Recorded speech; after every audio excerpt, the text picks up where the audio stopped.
Hello guys, welcome back to my YouTube channel. It's me again, Phil Bang. Ang video king ito ay ipapakita ko sa inyo dito sa Kairan Resorts, Kuwait. Tingnan nyo guys, ang mga tanawin dito is magaganda at ang tubig dito sa dagat ay hindi malalim. Mababaw lang po, pwedeng maligo ng mga bata pero kailangan din bantayan at ang mga resorts dito is magaganda din at may swimming pool din dito sa loob sa site ng resorts.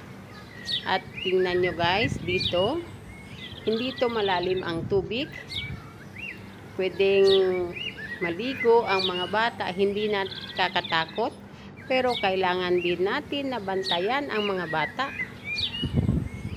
At itong resorts po ay magaganda rin.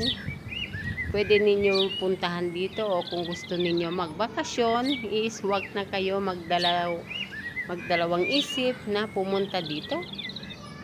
Tingnan nyo guys, ito ang oras na ito ay 6:30 na pero sobrang init pa din kasi ang temperature ng init is 47 pa rin.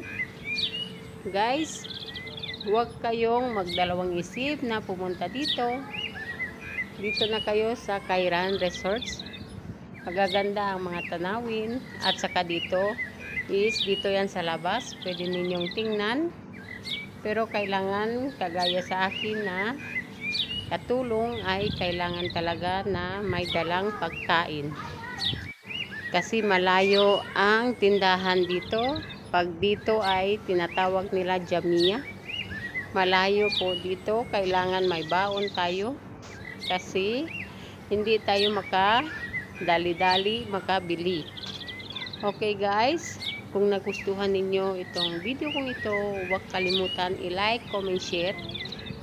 And thanks for my full video.